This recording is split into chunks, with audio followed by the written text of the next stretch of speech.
உங்கள் தங்க நகையை அதிக விலைக்கு விற்கவும் மற்றும் அடகில் இருக்கும் தங்க நகையை மீட்டெடுத்து அதிக விலைக்கு விற்கவும் உடனே அணுகவும். Prime gold hub 9840551787.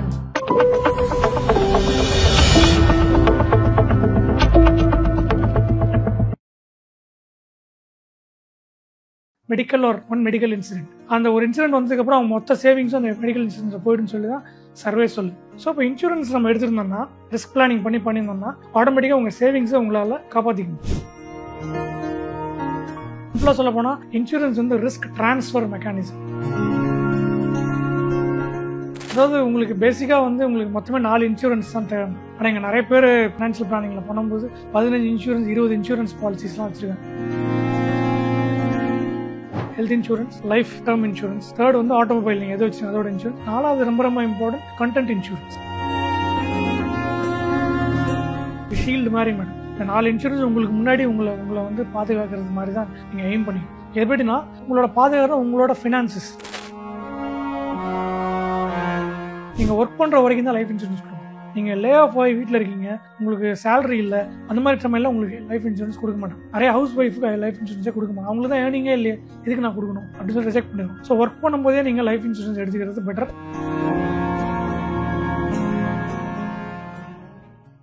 ஆதன் பிசினஸ் நேயர்களுக்கு வணக்கம். தொடர்ந்து நம்ம சேனல்ல பிசினஸ் சார்ந்த நிறைய விஷயங்களை பார்த்துக்கிட்டு வரோம். அந்த வகையில இன்னைக்கு நம்ம கூட சர்டிஃபைட் ஃபினான்ஷியல் பிளானர் குமாரப்பன் அவர்கள் தான் இணைந்திருக்கிறார்கள். வாருங்கள் பேசலாம். வணக்கம் சார், எப்படி சார் இருக்கு? நல்லா இருக்கு சார். நம்ம தொடர்ந்து இன்சூரன்ஸ்னா என்ன, இன்சூரன்ஸ் எந்த அளவுக்கு இம்பார்ட்டன்ற மாதிரி நிறைய விஷயங்களை வந்து தொடர்ந்து நம்ம சேனல்ல வந்து பேசிக்கிட்டு வரோம். அந்த வகையில் இன்னைக்கு வந்து ரிஸ்க் பிளானிங்க்கும் ஃபினான்ஷியல் பிளானிங்க்கும் இன்சூரன்ஸ் எந்த அளவுக்கு இம்பார்ட்டன்ட், இன்சூரன்ஸ் வந்து இன்வெஸ்ட்மெண்ட்டாக பார்க்கலாமா, அவங்களோட பதில் என்ன சார்? அதாவது மேடம், நீங்கள் இன்சூரன்ஸ் பற்றி நிறைய நீங்கள் பேசியிருக்கீங்க. பட் இதில் நம்ம ஒரு ஃபினான்ஷியல் பிளானிங் பாயிண்ட் ஆஃப் வியூவில் இன்சூரன்ஸ் எந்த அளவுக்கு இம்பார்ட்டன்ட், ஸோ அதை ஹோலிஸ்டிக்காக நம்ம பார்க்கலாம். ஸோ இதை ரிஸ்க் பிளானிங்னு நம்ம சொல்லுவோம். இது ஏன் சொல்கிறோன்னா, பேசிக்காக நீங்கள் வந்து ஏர்ன் பண்ணுறீங்க, அதை சேவ் பண்ணுறீங்க. பட் ஏதாவது ஒரு இன்சிடென்ட் ஆச்சுன்னா அந்த சேவிங்ஸை எடுத்து நீங்கள் அந்த இன்சிடென்ட்டுக்கான செலவை நீங்கள் பண்ணணும். அது எந்த இன்சிடென்ட் ஆகனா இருக்கலாம், ஆக்சிடென்ட்டாக இருக்கலாம், இல்லை ஹெல்த் இஷ்யூ ஆகிடும். ஸோ இப்போ இந்த ரிஸ்க் பிளானிங்கில் நம்ம என்ன பண்ணுறோம் அப்படின்னா, ஃபினான்ஷியல் பிளானிங் ஓவராலாக எழுதும்போது இந்த ரிஸ்க் பிளானிங்கில் ஒருத்தருக்கான ரிஸ்க் என்னென்னங்கிறத நம்ம கண்டுபிடிக்கிறோம். பேசிக்காக என்ன ஒரு ஹெல்த் ரிஸ்க் வரும், ஒரு ஆக்சிடென்டல் ரிஸ்க் ஆர் ஒரு தெஃப்ட், இது மாதிரி ரிஸ்க்ஸ் எல்லாம் ஐடென்டிஃபை பண்ணிவிட்டு அந்த ரிஸ்க்கை அவாய்ட் பண்ணுறதுக்கு என்னென்ன மாதிரி ஸ்ட்ராட்டஜிஸ் நம்ம பண்ணணும், என்னென்ன மாதிரி ஆக்ஷன்ஸ் நம்ம எடுக்கணும் அப்படின்னு பிளான் பண்ணிவிட்டு அதுக்கப்புறம் நம்ம எடுக்கிறது தான் இன்சூரன்ஸ். ஸோ நம்ம இன்சூரன்ஸ்க்குன்னு போகிறதுக்கு முன்னாடி இவ்வளோ பிளானிங் நம்ம பண்ணிட்டோம்னா நமக்கு தெரியும் இதெல்லாம் தான் நமக்கு வரக்கூடிய ஆபத்துகள், இதுக்காக நம்ம இன்சூரன்ஸ் எடுக்கிறோம்னு நம்ம இது பண்ணி. ஒரு சிம்பிள் எக்ஸாம்பிள் சொல்லணும்னா, இப்போ ஒர்க்கிங் ஃபேமிலி இருக்காங்கன்னு வச்சு அவங்களுக்கு ஹெல்த் இன்சூரன்ஸ் ஒரு ரிஸ்க் மிட்டிகேஷன் டூலாக இருக்கும். ஓகே, இல்லை இப்போ ஒரு டாக்டர் இருக்காங்க, இல்லை ஒரு லாயர் இருக்காங்கன்னா அவங்களுக்கு ரெப்புடேஷன் வந்து ரிஸ்கில் இருக்கும். கரெக்டாக ஒரு டாக்டர் வந்து தப்பான டயக்னோசிஸ் பண்ணிட்டாருன்னா நாளைக்கு ஒரு லைசன்ஸே போகிற மாதிரி இருக்கும். அப்போ அவருக்கு என்ன பண்ணணும்னா, அவருக்கு ரெப்புடேஷன் அப்படிங்கிற மாதிரி ஒரு விஷயத்துக்கான ரிஸ்க் கவர் நம்ம எடுப்போம். ஸோ பேசிக்காக இதுதான் ஃபினான்ஷியல் பிளானிங், ரிஸ்க் பிளானிங் நம்ம சொல்கிறோம். ஸோ அதில் ஒரு டூலை வந்து இன்சூரன்ஸ் நம்ம யூஸ் பண்ணுறோம். இன்னொன்று, இன்சூரன்ஸ் வந்து டசன்ட் மேக் யூ ரிச். இது ரொம்ப ரொம்ப important. Insurance prevents you from becoming poor. இப்போ இந்தியாவில் நீங்கள் சர்வே எடுத்து பார்த்தீங்கன்னா எல்லா ஃபேமிலியும் just away from one medical incident. அந்த ஒரு இன்சிடென்ட் வந்ததுக்கப்புறம் அவங்க மொத்த சேவிங்ஸும் அந்த மெடிக்கல் இன்சூரன்ஸில் போயிடுன்னு சொல்லி தான் சர்வே சொல்லு. ஸோ இப்போ இன்சூரன்ஸ் நம்ம எடுத்துருந்தோம்னா, ரிஸ்க் பிளானிங் பண்ணியிருந்தோம்னா ஆட்டோமேட்டிக்காக உங்கள் சேவிங்ஸை உங்களால் காப்பாற்றிக்க முடியும். ஸோ அதுதான் வந்து இங்கே ரொம்ப ரொம்ப இம்பார்ட்டன்ட். சிம்பிளாக சொல்ல போனால் இன்சூரன்ஸ் வந்து ரிஸ்க் டிரான்ஸ்ஃபர் மெக்கானிசம். ஓகே, ரிஸ்க்னா நான் சொல்கிறது இப்போ உங்களுக்கும் எனக்கும் வர ரிஸ்க்கை வந்து அப்படியே ட்ரான்ஸ்ஃபர் பண்ணணும்னு நான் சொல்ல. அதாவது அந்த ரிஸ்க்னால உங்களுக்கு ஒரு ஃபினான்ஷியல் ஹிட் வரும்ல, அந்த ஹிட்டை நீங்கள் இன்சூரன்ஸ் கம்பெனிக்கு ட்ரான்ஸ்ஃபர் பண்ணிடுறீங்க. அப்போ என்ன ஆகும்னா, உங்களுக்கான செலவு ஃபுல்லாக அவன் பார்த்துக்கிறான், உங்கள் சேவிங்ஸில் எந்த ப்ராப்ளம் வரும். So that is why risk planning is very very important இந்த financial planning point of view. Okay, இப்போ இன்சூரன்ஸ் எடுத்துக்க போனால் நிறைய இன்சூரன்ஸ் வந்து இருக்குது. ஸோ ஃபஸ்ட்டு ஹெல்த் இன்சூரன்ஸ்லேருந்து போயிடலாம். ஸோ இப்போ ஹெல்த் இன்சூரன்ஸ் ஒருத்தவங்க எடுக்க போகிறாங்க அப்படின்னா எந்த மாதிரியான பாயிண்ட்ஸ் எல்லாம் வச்சு ஹெல்த் இன்சூரன்ஸ் சூஸ் பண்ணலாம் சார்? அதாவது உங்களுக்கு பேசிக்காக வந்து உங்களுக்கு மொத்தமே 4 இன்சூரன்ஸ் தான் தேவை. ஆனால் இங்கே நிறைய பேர் ஃபினான்ஷியல் பிளானிங்கில் பண்ணும்போது 15 இன்சூரன்ஸ் 20 இன்சூரன்ஸ் பாலிசிஸ்லாம் வச்சுருக்காங்க. அதெல்லாம் கனெக்ட் பண்ணி பார்த்தா அவங்கெல்லாம் லாஸ் தான் பண்ணிட்டு இருக்கோம். அவங்க சொல்லுவாங்க எனக்கு மணி பேக் இருக்குது, எனக்கு நான் போட்ட காசு எனக்கு திரும்பி வருது. பட் இன்ஃப்ளேஷன் இதெல்லாம் கனெக்ட் பண்ணி பார்த்தோம்னா அவங்களுக்கு 2 to 3% தான் ரிட்டர்ன்ஸ் பண்ணியிருப்பாங்க. ஓவராலாக நான் பார்த்த வரைக்கும் நான் சொல்கிறேன். ஓகே, ஸோ இப்போ இன்சூரன்ஸ் பொறுத்த வரைக்கும் 4 இன்சூரன்ஸ் தான் உங்ககிட்ட இருக்கணும். Health insurance, life term insurance, third வந்து ஆட்டோமொபைல் நீங்கள் எது வச்சு அதோட இன்சூரன்ஸ், 4வது ரொம்ப ரொம்ப இம்பார்ட்டன்ட் கண்டென்ட் இன்சூரன்ஸ். இது நிறைய பேருக்கு தெரியாது. கண்டென்ட் இன்சூரன்ஸ்னால் உங்கள் வீடு சார்ந்த இது. இப்போ ஒருத்தர் ஒரு வீடு தான் கட்டுறாங்க, அந்த வீடு நாளைக்கு ஏதாவது ப்ராப்ளம் ஆச்சுன்னா திருப்பி நீங்கள் சேவிங்ஸ்ன்னு எடுத்து அந்த வீடை ரிப்பேர் பண்ணணும், இல்லை உள்ள தெஃப்ட் நடக்குது. ஸோ அதுக்காக தான் கண்டென்ட் இன்சூரன்ஸ் சொல்கிறோம். ஸோ இந்த 4 இன்சூரன்ஸ் தான் தேவை. இதை தாண்டி நீங்கள் எந்த இன்சூரன்ஸ் வச்சுருந்தாலும் அதில் நீங்கள் லாஸ் பண்ணுறதுக்கான வாய்ப்புகள் ஜாஸ்தி. நான் எல்லாருக்கும் சொல்லலை. அதாவது இப்போ இன்வெஸ்ட்மெண்ட்டுக்காக நான் போட்டிருக்கேன், எனக்கு 10 வருஷம் கழிச்சு இவ்வளோ கொடுக்குறாங்க எனக்கு, இல்லை எனக்கு 15 வருஷம் கழிச்சு மந்த்லி பேமெண்ட் பண்ணுறாங்க. இது மாதிரிலாம் நிறைய ப்ராடக்ட்ஸ் இருக்குது. இது எல்லாத்தையும் கால்குலேட் பண்ணி பார்த்தீங்கன்னா இன்ஃப்ளேஷனுக்கே நிற்காது. இது எல்லாமே இன்றைக்கி வந்து 2 to 3% தான் அந்த ரிட்டர்ன்ஸ் கொடுக்கும். ஸோ அதில் ஃபஸ்ட்டு நம்ம ஹெல்த் இன்சூரன்ஸ் பற்றி பார்த்துடலாம். ஸோ ஹெல்த் இன்சூரன்ஸில் மெயினாக வந்து madam first you have to take it early. எவ்வளோ சீக்கிரம் எடுக்கிறீங்களோ அவ்வளோக்குள்ள உங்களோட ப்ரீமியம் கம்மியாகும். இதில் எதனாலனா பேசிக்காக ஏஜ் ரிலேட்டட் ஃபேக்டர் தான். ஒருத்தர் 50 வயசில் போய் ஹெல்த் இன்சூரன்ஸ் எடுக்கிறதுக்கும் ஒரு 30 வயசில் எடுக்கிறதுக்கும் ப்ரீமியம் ரொம்ப டிராஸ்டிக்காக சேஞ்ச் ஆகும். ஏன்னா இந்தியாவோட சர்வே படி 30 to 45 வயசு வரைக்கும் இது ஒரு அவங்க சர்வே பண்ணிடுறாங்க. ஏஜ் முன்ன பின்னர் எல்லாம் அதில் வந்து மேக்ஸிமம் கிளைமே பண்ண மாட்டாங்க. ஸோ பாலிசி வந்து ஒரு ஷீல்டு மாதிரி தான் வச்சுருப்பாங்க. ஏதாவது ஆச்சுன்னா எனக்கு அந்த கவர் இருக்கட்டும். மற்ற பொறுத்த பார்த்தீங்கன்னா இன்சூரன்ஸ் கம்பெனிக்கு பெருசாக கிளைம்ஸ் எதுவுமே வராது. ஸோ கிளைம்ஸ் வரதெல்லாம் 45 வயசுக்கு மேலே தான் கிளைமே வர ஆரம்பிக்கும். ஸோ ஃபஸ்ட் பாயிண்ட்டு நீங்கள் சீக்கிரம் எடுத்துடணும். அது ரொம்ப ரொம்ப இம்பார்ட்டன்ட். இப்போ உங்களுக்கு வந்து அடல்ட் சில்ட்ரன் இருக்காங்க, நீங்கள் ஃபேமிலியாக எடுத்துறது பெட்டரு. உங்கள் பையனோ பொண்ணோ 18 வயசோ 19 வயசுக்கு வராங்கன்னா அவங்களுக்கு இப்போயே தனியாக எடுத்து கையில் கொடுத்துறது பெட்டர். ஏன்னா அவங்களுக்கு ஒரு 10 lakhs பாலிசி வந்து 5,000 rupees தான் வரும். அவ்வளோ சீப்பாக இருக்கும். ஸோ ஏர்லியாக எடுத்துடணும். இன்னொன்று ஏன் ஏர்லியாக எடுக்கணும்னு சொல்கிறேன்னா, நீங்கள் ஹெல்த் இன்சூரன்ஸ் எடுத்தீங்கன்னா உங்களுக்கு மினிமம் 2 years வெயிட்டிங் பீரியட். நீங்கள் 2 to 3 years அது கம்பெனிக்கு ஏற்ற மாதிரி மாறும். ஸோ இப்போ இந்த வெயிட்டிங் பீரியட் நீங்கள் சீக்கிரமாக கிராஸ் பண்ணணும்னா நீங்கள் சீக்கிரமாக எடுக்கணும்ல. நீங்கள் லேட்டாக எடுத்தீங்கன்னா திருப்பி நீங்கள் அந்த 2 to 3 years நீங்கள் வெயிட் பண்ணுவீங்க. ரெண்டாவது மெடிக்கல் இன்ஃப்ளேஷன் வந்து ரொம்ப ரொம்ப ஜாஸ்தி. 14% மெடிக்கல் இன்ஃப்ளேஷன். நீங்கள் ஒரு லேப் டெஸ்ட் போகிறீங்க இல்லை ஏதாவது ஒரு கிளினிக் போகிறீங்கன்னா அவங்க வருஷம் அவங்க பாட ஏற்றினே போகிறாங்க. ஸோ இப்போ இதெல்லாம் கண்ட்ரோல் பண்ணணும்னா நம்ம வந்து மெடிக்கல் இன்சூரன்ஸ் இருந்தால் தான் இந்த காஸ்ட்டை நம்ம நல்லா பேர் பண்ணிக்க முடியும். ஏன்னா நம்ம ஓவரால் இன்ஃப்ளேஷன் வந்து 2 to 3% சொல்கிறோம். ஆனால் மெடிக்கல் இன்ஃப்ளேஷன் வந்து 14% ப்ளஸில் இருக்குது. ஸோ அப்படி இருக்கிறப்போ நீங்கள் யோசிச்சு பாருங்கள், 5 years கழிச்சு இங்கேருந்து எவ்வளோ எக்ஸ்பென்சிவ் ஆகணும்னு நமக்கு தெரியாது. ஸோ அதனால் அது ஒரு ரீசன் நம்ம கண்டிப்பாக ஹெல்த் இன்சூரன்ஸ் எடுக்கிறதுக்கு. ரெண்டாவது வந்து தேர்ட் பாயிண்ட் வந்து சப்லிமிட்ஸ்னு ஒன்று சொல்லுவோம். ஹெல்த் இன்சூரன்ஸ் நீங்கள் எடுக்கும்போது உங்களுக்கான லிமிட்ஸ்லாம் செட் பண்ணுவோம். இல்லை நீங்கள் எந்த ரூமில் எடுக்கலாம், நீங்கள் எந்த ஹாஸ்பிட்டலில் எவ்வளோ, இது மாதிரி நிறைய லிமிட்ஸ்லாம் இருக்கும். அது வந்து இந்த பழைய பாலிசிஸ்லாம் இருந்து இப்போ புதுசாக வர பாலிசி நிறைய பாலிசி வந்து சப்லிமிட்ஸ் தான் தூக்கிட்டாங்க. அதாவது உங்களுக்கு 10 lakhs கவர்னா 10 lakhs நீங்கள் என்ன வேணால் பண்ணீங்க, அதுக்குள்ளே நான் கவர் உங்களுக்கு கொடுப்பேன். ஸோ உங்களோட லிமிட்ஸ் என்னங்கிறத நீங்கள் தெரிஞ்சுக்கிட்டீங்கன்னா அது ரொம்ப ரொம்ப உங்களுக்கு ஹெல்ப்பாக இருக்கும். இப்போ வந்து ஹெல்த் இன்சூரன்ஸில் எந்த மாதிரி விஷயங்கள்லாம் சார் கவனிக்க வேண்டியது இருக்குது? இந்த விஷயங்கள்லாம் கவனிச்சு தான் ஹெல்த் இன்சூரன்ஸ் எடுக்கணும் அப்படின்னா எந்த மாதிரி விஷயம்? ஸோ கீ கன்சிடரேஷன் பார்த்தீங்கன்னா மேடம், ஃபஸ்ட்டு வந்து இந்த கவரேஜ் எசென்ஷியல்ஸ் பற்றி நான் சொல்லிடுறேன் உங்களுக்கு. அதாவது ஜென்ரலாக ஆஃபீஸ் கவரில் இருப்பாங்க நிறைய. இப்போ ஒர்க்கிங் பீப்புள் பார்த்தீங்கன்னா ஆஃபீஸோட கவரில் இருப்பாங்க. அவங்க நினச்சிப்பாங்க நமக்கு தேவையில்லை எதுக்கு அப்படின்னு. நான் முதல்ல சொன்ன பாயிண்ட் தான், 2 to 3 years வெயிட்டிங் பீரியட் இருக்குது. ஸோ இப்போ நீங்கள் ஆஃபீஸ் கவரில் இருக்கீங்க, திடீர்னு ஆஃபீஸ் வந்து ரிசைன் பண்ணிட்டீங்க, லே ஆஃப் ஆகிட்டீங்க அப்படின்னா என்ன ஆகும், நீங்கள் கிரே பீரியடில் இருப்பீங்க. ஆஃபீஸ் கவர் உங்களுக்கு எக்ஸ்டெண்ட் ஆகாது. கரெக்டாக? ஸோ இப்போ அதனால் தனியாக நீங்கள் ஒரு பாலிசி எடுத்து வச்சுக்கிறது நல்லது. ஏன்னா நீங்கள் ஒர்க் பண்ணிட்டு இருக்கும்போது எந்த கவராலும் ஆஃபீஸில் எடுத்துருவீங்க. இந்த 2 to 3 years வந்து இதில் பாஸ் ஆகிடும். பாஸ் ஆனதுக்கப்புறம் இந்த பாலிசி உங்கள் கையில் இருக்கும், உங்களோட பர்சனல் பாலிசி. ஸோ அதனால் ஆஃபீஸ் கவரில் இருக்கிறவங்க கன்சிடர் பண்ண வேண்டியது தனியாக அவங்க ஒரு பாலிசி, ஃபேமிலிக்கோ இல்லை சிங்கிளாக இருந்தாங்கன்னா சிங்கிளுக்கு அவங்க எடுத்து வச்சுக்கணும். அது ரொம்ப ரொம்ப இம்பார்ட்டன்ட் பாயிண்ட். ஓகே. ரெண்டாவது வந்துட்டு நீங்கள் எடுக்கும்போது உங்களோட ப்ரீ டிஸ்க்ளோஷர்னு நம்ம சொல்லுவோம். உங்களோட ப்ரீ எக்ஸிஸ்டிங் டிசீஸ் ஆர் கண்டிஷன்ஸை வந்து நீங்கள் முன்னாடி சொல்லிடுறது பெட்டர். அது சொல்லாமல் நம்ம எடுத்துட்டோம்னா சில கம்பெனிஸ் கொடுத்துருவாங்க, அதுக்கப்புறம் நீங்கள் இல்லை நீங்கள் சொல்லலை அதனால கிளைம் ரிஜெக்ட் பண்ணுறோம் அது மாதிரி பண்ணிவிடுவாங்க. ஸோ அதனால நம்ம ஹானஸ்ட்டாக டிஸ்க்ளோஸ் பண்ணிடுறது நல்லது. ஃபேமிலி ஹிஸ்ட்ரி இருந்தாலும் அதை டிஸ்க்ளோஸ் பண்ணிடுறது ரொம்ப ரொம்ப நல்லது. ஸோ இது ஒரு consideration. Okay. And multi year பிளான்னு ஒரு கன்சிடரேஷன் இருக்குது. அதாவது இப்போ நீங்கள் எல்லாம் சூஸ் பண்ணிட்டீங்க, சிங்கிள் இயரா இல்லை 3 year கையில் 2 years கூட இருக்குது. ஸோ இப்போ நீங்கள் 3 years எடுத்தீங்கன்னா அவங்க வந்து 10% வரைக்கும் டிஸ்கவுண்ட் கொடுக்கும். ஸோ அப்படின்னா என்ன ஒன்றா, நீங்கள் நெக்ஸ்ட் இயர் வந்து நீங்கள் பாலிசி ப்ரீமியம் கட்ட மறந்துட்டீங்க அப்படின்னா கிரேஸ் பீரியட் தாண்டி பாலிசி வந்து டிஃபால்ட்டில் போயிடும். திருப்பி உங்களை மெடிக்கல் செக்அப் வர சொல்லுவாங்க, எல்லாரும் பெரிய காம்ப்ளிகேஷன்லாம். ஸோ அதுக்கு பதில் நீங்கள் 3 years எடுத்துட்டிங்கன்னா உங்கள் ப்ரீமியமில் 10% டிஸ்கவுண்ட் கொடுத்துரும். ஸோ இது ஒரு அட்வான்டேஜ் நீங்கள் மல்டி இயர் பிளான் மாதிரி எடுத்துட்டிங்கன்னா. அண்ட் இன்னொரு ஆப்ஷன் வந்து கோபேமெண்ட்னு ஒரு ஆப்ஷன் இருக்குது. இப்போ நீங்கள் உங்களுக்கு வந்து நார்மலாக உங்களுக்கு நான் ப்ரீமியம் செட் பண்ணுறேன், உங்களுக்கு வந்து 15,000 வருதுன்னு வச்சுக்கோங்க. நீங்கள் என்ன சொல்கிறீங்க, சார் நான் வந்து 10% வரைக்கும் என்னால் பேர் பண்ணிக்க முடியும் என்னோடய ட்ரீட்மெண்ட்டுக்கு அப்படின்னா என்ன ஆகும்னா உங்கள் ப்ரீமியமே வந்து கொஞ்சம் ஒரு 10% குறையும். ஒரு ரஃபாக நான் சொல்கிறேன். ஏன்னா உங்களுக்கு ஒரு 1 lakh செலவாகுது, 1 lakhல ஃபஸ்ட்டு 10% நீங்கள் பே பண்ணுறீங்கன்னு சொல்லிட்டீங்கன்னா இன்சூரன்ஸ் கம்பெனி உங்கள் ப்ரீமியமை ஓரளவுக்கு நல்லாவே ரெடியூஸ் பண்ணிவிடுவாங்க. இதுதான் கோபேமெண்ட் ஆப்ஷன். இது நிறைய பேர் எடுக்க மாட்டாங்க. சில பேர் வந்து எனக்கு ப்ரீமியம் கம்மியாக கட்டணும் அப்படின்னு கேட்குறவங்களுக்கு இந்த கோபேமெண்ட் ஆப்ஷனை எக்ஸ்பிளைன் பண்ணிவிட்டு, நான் எப்போயோ ஒருத்தர் தான் சார் கிளைம் பண்ண போகிறேன், அது எதுக்கு நான் வருஷம் ஜாஸ்தி ப்ரீமியம் கட்டணும், அதை கட்டுறப்போ இந்த ஃபஸ்ட்டு 10% நான் பே பண்ணிக்கிறேன் அப்படின்னு சொல்கிறவங்க இந்த கோபேமெண்ட் ஆப்ஷன் எடுத்துக்கலாம். இதெல்லாம் வந்து கவரேஜ் எசென்ஷியல்ஸ். நீங்கள் ஃபீச்சர் வைஸ் என்ன கன்சிடர் பண்ணணும்னா, பேசிக்காக எப்படி சூஸ் பண்ணுறது அப்படின்னா நீங்கள் கம்பெனிஸ் வந்து கிளைம் ரேஷியோ செக் பண்ணணும். பேசிக்காக நீங்கள் வந்து 98-99% மேலே இருந்ததுன்னா அது பெட்டர். ஸோ நீங்கள் ஐஆர்டிஎஸ் சைட்லேயோ இல்லை பாலிசி பஜார் இது மாதிரி சைட்டில் போய் பார்த்தீங்கன்னா கம்பெனி வைஸ் அவங்க கிளைம் ரேஷியோ போட்டிருப்பாங்க. ஸோ அதை பேஸ் பண்ணி நீங்கள் கம்பெனிஸை ஷார்ட் லிஸ்ட் பண்ணலாம். ரெண்டாவது பாயிண்ட் வந்து அந்த ப்ரீ எக்ஸிஸ்டிங் டிசீஸ்க்கு வெயிட் லிஸ்டிங் பீரியட் எவ்வளோன்னு சொல்லுவாங்க. சில கம்பெனி அது மாறும். ஸோ நீங்கள் 2-3 கம்பெனி ஷார்ட் லிஸ்ட் பண்ணிங்கன்னா அவங்க எவ்வளோ வெயிட்டிங் பீரியட் கொடுக்குறாங்கன்னு பாருங்கள். சில கம்பெனி 3 இயர்ஸ் சொல்லுவாங்க, சில கம்பெனி 2 இயர்ஸ் சொல்லுவாங்க. ஸோ மேபி அப்போ நீங்கள் 2 இயர்ஸை நீங்கள் சூஸ் பண்ணிக்கலாம். தென் ரொம்ப இம்பார்ட்டண்ட் காம்ப்ரஹென்சிவ் ட்ரீட்மெண்ட். அதாவது இப்போ எப்படின்னா முன்ன வந்து ஜென்ரலாக என்ன சொல்லுவோம், ஹாஸ்பிட்டல் போய் அட்மிட் ஆகி கிளினிக்கில் நம்ம வருவோம் கரெக்டாக. பட் இப்போ அப்படி கிடையாது. ஆயுர்வேதா வந்துச்சு, ஆயுஷ்னு சொல்லுவோம். ஆயுர்வேதா, யுனானி, அப்புறம் அந்த சித்தா இதெல்லாம் வந்துச்சு. ஸோ அந்த மாதிரி ட்ரீட்மெண்ட்டும் இப்போ பாலிசிஸை கவர் பண்ணுறாங்க. முன்னே அதெல்லாம் கவர் பண்ணாமல் இருந்தது. இப்போ ஆயுஷ் ட்ரீட்மெண்ட்னு சொல்கிறோம். ஸோ நீங்கள் சித்தா ஒரு ஹாஸ்பிட்டல் போனீங்கன்னா அதையும் கவர் பண்ணிக்கலாம். அது ஒன்று. ரெண்டாவது வந்துட்டு குளோபல். இப்போது வந்து இந்தியாவில் ட்ரீட்மெண்ட் இல்லை, எனக்கு சிங்கப்பூர் போகணும் அப்படின்னு சில பேர் நினைப்பாங்க. ஏன்னா சிங்கப்பூரில் ட்ரீட்மெண்ட் நல்லா இருக்குது. ஸோ இப்போது பாலிசிஸ் வந்து அதுவும் கவர் பண்ணுறாங்க.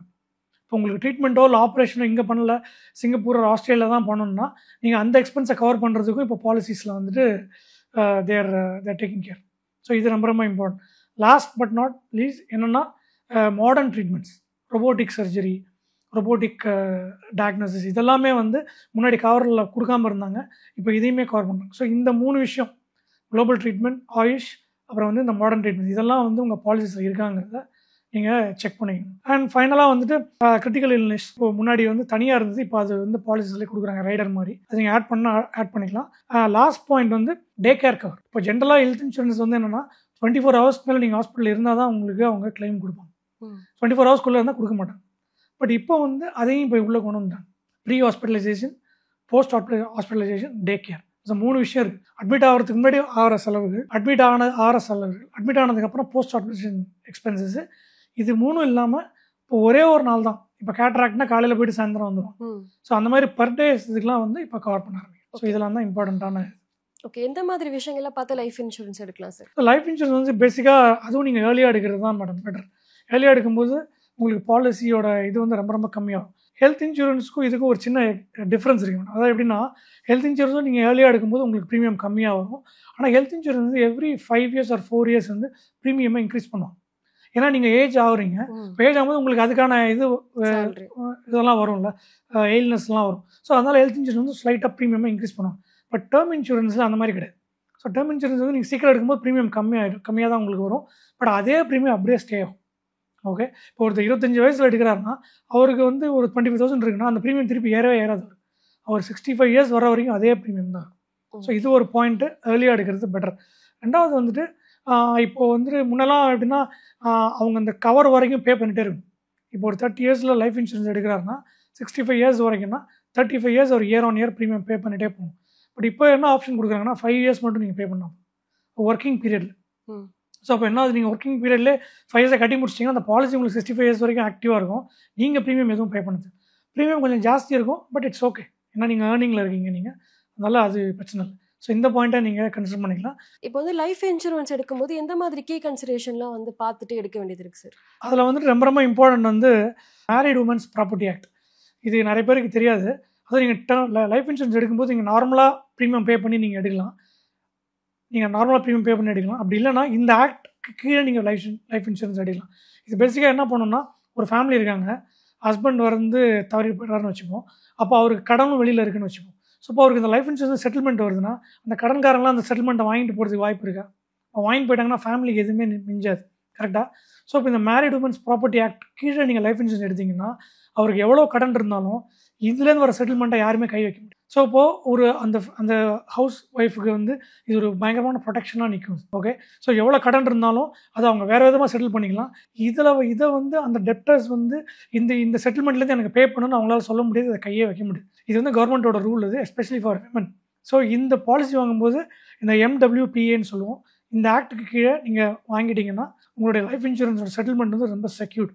இது ரொம்ப இம்பார்ட்டண்ட்டான பாயிண்ட். ரெண்டாவது வந்துட்டு உங்களோட cash flow, critical illness Riders, அது வந்துட்டு இந்த லைஃப் இன்சூரன்ஸில் நீங்கள் சேர்ந்து ஹெல்த் இன்சூரன்ஸ் சொன்ன மாதிரி இதுலேயும் கிரிட்டிக்கல் இல்னஸ் வந்து நீங்கள் ஆட் பண்ணிட்டீங்கன்னா உங்களுக்கு அது மாதிரி ஏதாவது இஷ்யூஸ் வரப்போ பே அவுட் வர்றதுக்கான சான்சஸ் இருக்குது. ஸோ அதுதான் இதில் வந்து ஓகே. இப்போ நெக்ஸ்ட் பார்த்தீங்கன்னா இந்த ஆட்டோமொபைல் இன்சூரன்ஸுமே வந்து ரொம்ப இம்பார்ட்டன்ட் அப்படின்னு சொல்லியிருந்தீங்க. ஸோ இப்போ ஆட்டோமொபைல் இன்சூரன்ஸ் எடுக்கும்போது எந்த மாதிரியான விஷயங்கள்லாம் கவனிக்க வேண்டியது இருக்குது சார்? மேடம் ஆட்டோமொபைலை சிம்பிளாக நான் சொல்லிடுறேன். இப்போ நீங்கள் புதுசாக வண்டி வாங்குறீங்க, அந்த மாதிரி சுச்சுவேஷனில் நீங்கள் ஜென்ரலாக ஷோரூம்குள்ளே எடுக்கிறதுக்கு பதிலாக வெளியில் போய் செக் பண்ணிங்கன்னா கிட்டத்தட்ட 40 to 50% உங்கள் ப்ரீமியம் கம்மியாகிறதுக்கான வாய்ப்புகள் ஜாஸ்தி இருக்குது மேடம். அவங்க ஷோரூம்லேயே வரும்போது அவங்களுக்கு சில ரீசன்ஸ்னால அவங்களோட ப்ரீமியம் ஜாஸ்தி இருக்கும். நீங்கள் வெளியில் வந்துட்டு அதை ட்ரை பண்ணிங்கன்னா ரொம்ப கம்மியான ப்ரீமியமில் உங்களால் பாலிசியை பைக்குக்கோ காருக்கோ நீங்கள் வாங்கிக்கலாம். இது வந்து கன்சிடரேஷன் 1. கன்சிடரேஷன் 2 வந்து ஐடிவி, இன்சூர்ட் டிக்ளேர்டு வேல்யூன்னு நம்ம சொல்லுவோம். இந்த ஐடிவி வந்து ஜென்ரலாக அவங்க வந்து டெப்ரிசியேஷன் போட்டுகிட்டே வருவாங்க.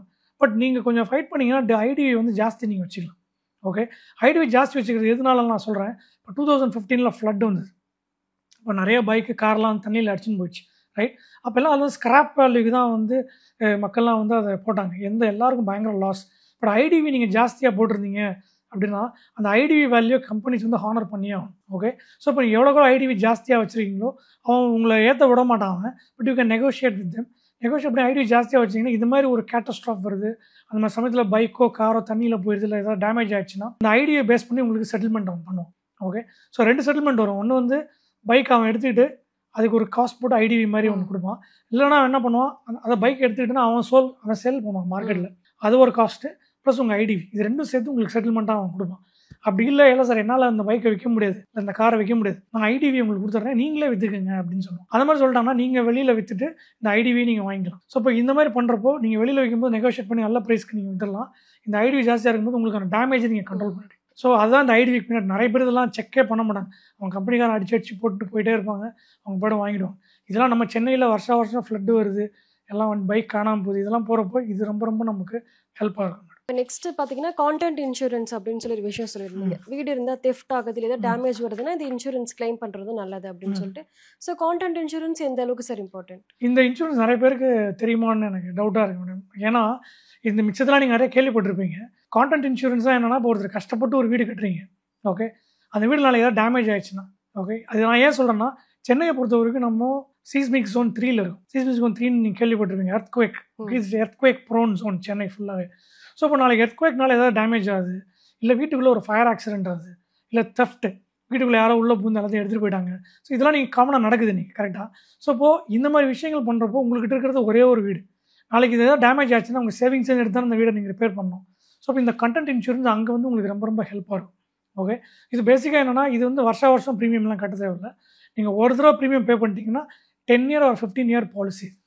ஓகே, ஸோ இது எப்படி கால்குலேட் பண்ணுவாங்கன்னா இது 2ஆக பிரிச்சுப்பாங்க கண்டென்ட்டை. ஒன்று வந்து ஸ்ட்ரக்சர், உங்கள் அப்பார்ட்மெண்ட்டுக்கான சிவில் கன்ஸ்ட்ரக்ஷன் காஸ்ட்டு ஒரு போர்ஷன், இன்னொன்று வந்து இந்த வீட்டுக்குள்ளே இருக்கிற கான்டென்ட், வீட்டுக்குள்ளே இருக்கிற திங்ஸுக்கான போர்ஷன். வீட்டுக்குள்ளே பேசிக்காக என்ன இருக்கும், கோல்டு இருக்கும், டிவி, லேப்டாப், மொபைல் ஃபோன்ஸ், இதெல்லாம் தான் இருக்கும் வீட்டுக்குள்ள. ஸோ இதுக்கு ஒரு அமௌண்ட் போட்டுருவாங்க. கன்ஸ்ட்ரக்ஷன் காஸ்ட் எப்படி போடுவாங்கன்னா, இப்போ நீங்கள் ஒரு 1000 square feet அப்பார்ட்மெண்ட்டில் இருக்கீங்கன்னு வச்சுக்கோங்க, பர் ஸ்கொயர் ஃபீட்டுக்கு வந்து 2000 rupees ஆர் 3000 rupees போட்டுட்டு இன்ட்டு 1000 square feet போட்டால் எவ்வளோ காஸ்ட் வருதோ அதுதான் உங்களுக்கு insured value for the structure. Plus content வந்து கோல்டுக்கு வந்து 5 lakhs வரைக்கும் லிமிட் கொடுப்பாங்க. அப்புறம் உங்கள் எலக்ட்ரானிக்ஸ், எல்சிடி டிவி, லேப்டாப்ஸ் இதெல்லாம் கால்குலேட் பண்ணி அது ஒரு 5 lakhs போட்டிங்கன்னா இது ஒரு 10 lakhs ஆயிடுச்சு, அது ஒரு 30-40 lakhs. ஓகே, டோட்டலாக பார்த்தீங்கன்னா ஒரு 50 lakhs வந்து 40-50 lakhs. ஸோ இதுக்கு ஒரு ப்ரீமியம் கால்குலேட் பண்ணி, இது பழைய வீடாக இருந்தால் வந்து சர்வே பண்ணுவாங்க, லெஸ் தேன் 5 years ஓலாம் சர்வேலாம் பண்ண மாட்டாங்க, டேரெக்டாக வந்து உங்களுக்கு பாலிசி இஷ்யூ பண்ணிவிடுவாங்க, ஒன் டைம் தான். இது எதுக்கு சொல்கிறேன்னா, இப்போ ஒரே ஒரு வீடு தான் இருக்குது நமக்கு, இந்த மாதிரி நேச்சுரல் கெலாமிட்டிஸ் இதுலேருந்து நம்ம ப்ரொடெக்ட் பண்ணிக்கணும், இந்த இன்சூரன்ஸ் ரொம்ப ஹெல்ப்பாக இருக்கும். நாளைக்கு நம்ம சேவிங்ஸை போய் டிப் பண்ணாமல் இருக்கிறதுக்கான வாய்ப்புகள் ஜாஸ்தியாக இருக்குது. ஓகே சார், இப்போ ஓவராலாக பார்த்தீங்கன்னா ஒரு ஆளுக்கு வந்து இந்த 4 இன்சூரன்ஸ், அதாவது life insurance, health insurance, content insurance, automobile insurance, இந்த 4மே வந்து இம்பார்ட்டன்ட் அப்படின்ற மாதிரி சொல்லியிருந்தீங்க. இப்போ ஓவராலாக ரிஸ்க் பிளானிங்க்கு இந்த 4 இன்சூரன்ஸோட ரோல் என்னவாகுது? இந்த 4 என்ன பண்ணுன்னா உங்களுக்கு ஷீல்டு மாதிரி மேடம். இந்த 4 இன்சூரன்ஸ் உங்களுக்கு முன்னாடி உங்களை வந்து பாதுகாக்கிறது மாதிரி தான் நீங்கள் எய்ம் பண்ணிக்கணும். எப்படின்னா உங்களோட பாதுகாப்பு உங்களோட ஃபினான்சஸ், ஓகே, உங்களோட சேவிங்ஸ் இன்வெஸ்ட்மெண்ட்ஸை இது 4 வச்சுருந்தீங்கன்னா உங்கள் சேவிங்ஸ் இன்வெஸ்ட்மெண்ட்ஸ் அப்படியே இருக்கும், அதை நீங்கள் எதுவுமே கை வைக்கவே தேவையில்லை. அதுதான் உங்களுக்கு வந்து இது ப்ரொடெக்ட் பண்ணுது. ஓகே, ஸோ ஃபைனலாக வந்துட்டு இது ஓவராலாக ரிஸ்க் பிளானிங் நம்ம சம்மரி பண்ணிடலாம். ஸோ ரிஸ்க் பிளானிங்கில் தான் இது ஓவராலாக வருதுன்னு நான் சொல்லியிருந்தேன். ஸோ ஃபஸ்ட்டு வந்து ரிஸ்க் பிளானிங்கில் வந்துட்டு நம்ம போன இதில் டிஸ்கஸ் பண்ணோம் எமர்ஜென்சி ஃபண்டிங்னு. Okay, 6 to 12 months emergency funding கண்டிப்பாக இருக்கணும், அது ஒரு பாயிண்ட்டு. ரெண்டாவது வந்துட்டு உங்களோட இன்சூரன்ஸ், இந்த 4 இன்சூரன்ஸ் உங்ககிட்ட எல்லாமே இருக்கணும். அண்ட் எவ்ரி 3 இயர்ஸ் நீங்கள் வந்து இந்த இதெல்லாமே ரிவ்யூ பண்ணுறது பெட்டர். அண்ட் இப்போ இந்த 4 இன்சூரன்ஸுமே எடுக்காதவங்க இருக்காங்க, ஆட்டோமொபைல் ஆர்ட்டையும் கண்டிப்பாக இருக்கும். இந்த ப்ரையாரிட்டி ஆர்டர்னு பார்த்தீங்கன்னா ஃபஸ்ட்டு அவங்க எடுக்க வேண்டியது ஹெல்த் இன்சூரன்ஸ். ஏன்னா அதுக்கு வந்து 2 இயர் வெயிட்டிங் பீரியட் இருக்குது, 2 or 3 years. Priority number 1. Second அவங்க எடுக்க வேண்டியது லைஃப் இன்சூரன்ஸ். லைஃப் இன்சூரன்ஸில் வந்து இன்னொரு பாயிண்ட் என்னென்னா, நீங்கள் ஒர்க் பண்ணுற வரைக்கும் தான் லைஃப் இன்சூரன்ஸ் கொடுப்பாங்க. நீங்கள் லே ஆஃப் ஆகி வீட்டில் இருக்கீங்க, உங்களுக்கு சேலரி இல்லை, அந்த மாதிரி சமயத்தில் உங்களுக்கு லைஃப் இன்சூரன்ஸ் கொடுக்க மாட்டாங்க. நிறைய ஹவுஸ் ஒய்ஃபுக்கு லைஃப் இன்சூரன்ஸே கொடுக்க மாட்டாங்க. அவங்களுக்கு தான் ஏர்னிங்கே இல்லையே, எதுக்கு நான் கொடுக்கணும் அப்படின்னு சொல்லி ரிஜெக்ட் பண்ணிடுவோம். ஸோ ஒர்க் பண்ணும்போதே நீங்கள் லைஃப் இன்சூரன்ஸ் எடுத்துக்கிறது பெட்டர். இல்லை பிஸ்னஸ் பண்ணுறீங்கன்னா பிஸ்னஸ் டர்ன் ஓவர்லாம் காமிச்சு தான் நீங்கள் லைஃப் இன்சூரன்ஸ் எடுக்கணும். ஸோ இது செகண்ட் வந்துடும். ஃபோர்த்தாக வந்து ஆட்டோமொபைல் நம்ம ஆல்ரெடி சொல்லிட்டோம். ஃபோர்த் வந்து கண்டென்ட் இன்சூரன்ஸ் நீங்கள் லாஸ்ட் ப்ரையாரிட்டியாக வச்சுக்கலாம். பட் அதுவும் நீங்கள் சொந்த வீடு வச்சுருந்தீங்கன்னா எடுக்கிறது ரொம்ப ரொம்ப பெட்டர் மேடம். ஓகே சார், இப்போ இன்சூரன்ஸ் வந்து ஃபினான்ஷியல் பிளானிங்க்கும் ரிஸ்க் பிளானிங்க்கும் எந்த அளவுக்கு இம்பார்ட்டன்ட் அப்படின்றத பற்றி ரொம்ப டீட்டெயில்டாக சொல்லியிருந்தீங்க. ரொம்பவே நன்றி சார். தேங்க்ஸ்.